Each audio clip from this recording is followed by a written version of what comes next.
the enemy doesn't know how many we are, a proposal for insurgency. And this was written by Sophia Valencia, who is a communist and an anarchist. And this is available on the Anarchist Library. Fighting a battle is first and foremost a mental feat, and the trials in the movement to face the armed henchmen of the United States have hardened the resolve of brave political actors.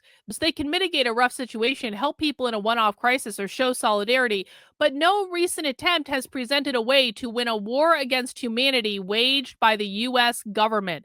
When I say that the far left is trying to overthrow the government, what I mean is the far left is literally trying to overthrow the government.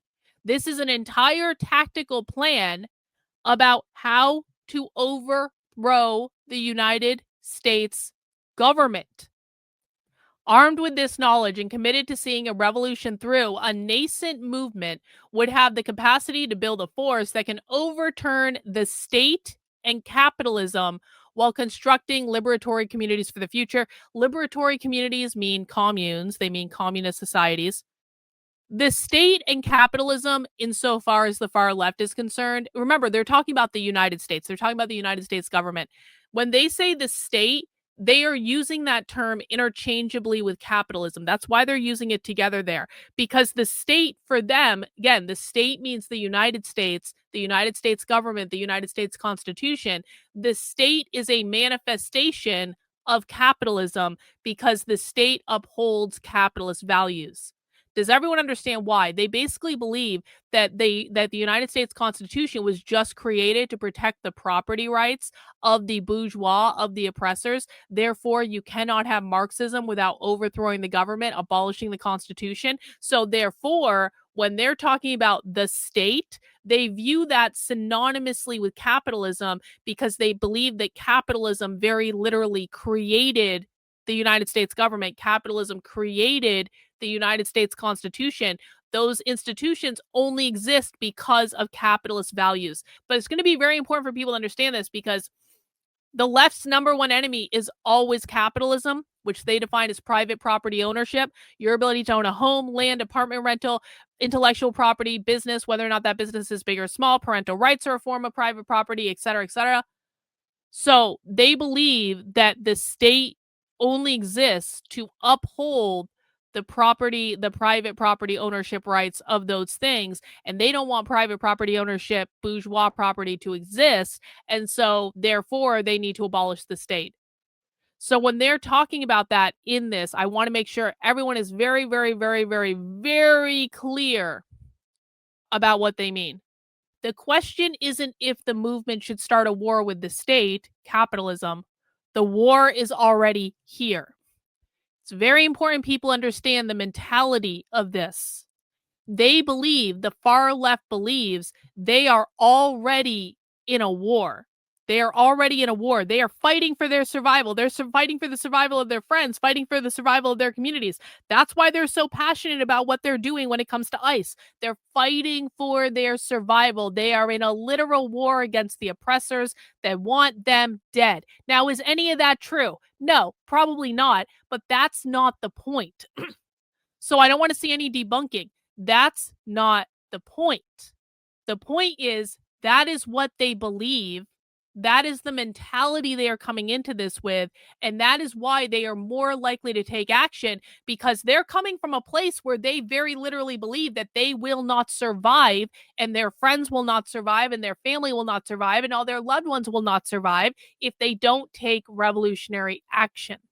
Carlin, what does the left mean when they say revolution? What does it mean to win? Winning in this text is defined as destroying the state structure, overthrowing the government, and capitalism, you don't say, and replacing them with liberatory and egalitarian ways of existing as a society. That means communism. So winning to the far left is overthrowing the United States government, abolishing private property ownership, and creating a commune. A giant ass commune with no borders and no money and no home ownership and no land ownership and no parental rights over your children and no private businesses. And they control the food supply and they control education and they control healthcare and they control all the things. They control your energy. They control where you travel. They control where you live. They control everything. That is what they are trying to do. And the objective of an insurgency is to permanently eliminate the state and create long-lasting liberation. The change should replace a capitalist economy with a collective one, change a federal representative government to a locally centered governance, remove an exploitative social ethic and instill one that values all members of society, that means capitalism, and shift from poisoning the land and water to protecting the environment. The left believes that capitalism has literally created climate change and that capitalism is literally going to kill everyone with climate change. That's why they're mentioning that there. Guerrilla units are small groups containing of only a few people who independently launch attacks to harass the enemy. They are self-contained cells that pick their own targets, but are connected to other units through guerrilla code, political objectives, and allegiance to the overall mission. There is a role for each member of a guerrilla cell, and these roles should overlap in case one person is captured or killed. Intelligence on state capacity, enemy figures in key positions, arsenal, and plans of action is essential. Infiltration of the police and armed forces can be established prior to the initiation of the armed struggle to provide pertinent information. They're telling you that they're infiltrating the military. Currently, without an institutionalized left and with the lack of a general political understanding, the politics of the center produce an acceptance for the brutal and degraded life. It is impossible to talk about a war for the population without acknowledging that the political tenor in the US is by and large extremely right wing. By the way, when this document says right wing, they mean the Democratic Party. They believe the Democratic Party are right wing. I really need everyone to understand this. The Democratic Party is not on their team. Anyone who is not a revolutionary communist to these people is on the right. They go on to say, the question is how to move people further left. This is what I mean when I say they want to radicalize people to the far left. Part of the answer lies in the armed struggle itself. Armed action from the radical left moves the center further left.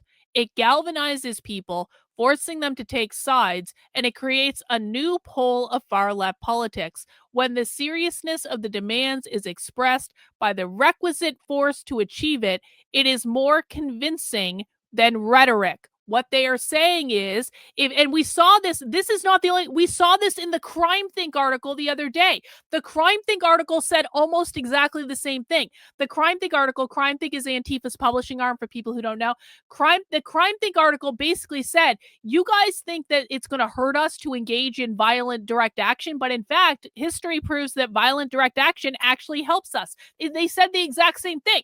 And this is another document saying, guys, if we engage in armed struggle, that's actually going to radicalize more people to our team. So they're trying to incentivize people again to participate in violence. This is exactly what I was talking about with Harrison Smith on InfoWars just yesterday. Why an insurgency would succeed in the U.S. The strengths of the U.S. become its weaknesses in the face of an insurgency. Oh, yeah? Political groups should be fully No committed to the idea. destruction of the United States and its racist history and culture. I'm sorry? I'm sorry, what? Political groups should be fully committed to the destruction of the United States and its racist history and culture.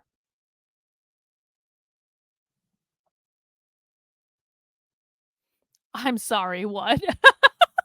I mean, it's like I'm not surprised. Obviously, they've been talking about the destruction of the United States in this entire document. So I'm not surprised, but it's just like when they say it this overtly and no one is paying attention to this except for us, this is where I start to go, I don't know how people on the right aren't paying attention to this. I don't get it at all. This is the summary of everything they've said in this entire document. They're just laying it all out. Decide on goals, commitments, and community agreements of political organizations. Thanks, KK, for becoming a member of the channel. I really do appreciate that. Determine organizational structure, means of communication, plan for growth. Create a plan for developing revolutionary culture and conflict resolution. Assign specific duties to each member, making sure these duties overlap. Develop a method for bringing in new members. Develop a metric of success for measuring success. Develop a multi-pronged fundraising strategy with proposed expansion for different stages of struggle. Identify existing social organizations and decide the essential ones needed to develop. Develop a plan for recruiting and training fighters, deciding on structure for units, what it means to secure communication. Develop a means to confer between political groups and fighting cells on political direction and strategy. Decide what issues need to focus on for propaganda. Develop social organizations. Members with key skills and knowledge start building agreed upon social organizations. Assign members speak with already existing projects about joining forces. Offer political education for new members and or the public. It's almost as though the left puts education at the forefront of what they're doing in the center of their activism. Always. Develop a comprehensive education program. Have a clear system in place for new members to join, recruit fighters. Develop a training regime and assign members to carry out this program. Put material needs in place. Safe houses, armories, training areas, workshop. Develop a plan for weapons procurement. Okay. Kind of seems like they've thought out their little revolutionary plan to me. Like,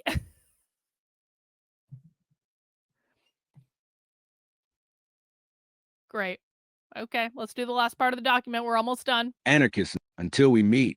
Setting out to build an insurgency in the U.S. from the current state of the movement might seem like a monumental task, but it is important to keep some precedents in mind. Every organization and every armed struggle had to start from nothing. Many began in even less favorable conditions and with much less support. Know that it is possible to fight through extreme adversity when our organizations are strong, and always remember that it is possible to create the best conditions for the movement. The situation in the U.S. makes it ripe for political change. The U.S. is flailing politically and economically. People are searching for solutions for basic survival and want to see the development of a capable struggle. Concerted and functional organization creates confidence in people, and an insurgency has a capacity to turn a sustainable and humanizing society into a reality. The tides of political change have been decisively shifting within the last 20 years. The veneer of civil society has eroded, making activism essentially useless. Where previously many on the far left have vocalized a more tempered political vision, now they are taking their cues from the most serious insurgent forces like resistance in Palestine. The fact that this is one of the last Western colonial bastions materially connects our struggles, giving political actors psychological fortitude and demonstrating how to fight a more militarized enemy. People in the movement in the U.S. are no longer presenting themselves as radicals, but as revolutionaries, a fundamental perspective necessary to transform a wavering movement into a solid and impenetrable insurgency. We are never too few, and it is never too late to start building. Our determination and steadfastness will lead to our success. This text is written with love for fellow revolutionaries and belief in our collective Yeah. capacity. Though many will never know who wrote this document, we convey our respect for everyone who chooses this path. See you on the battlefield.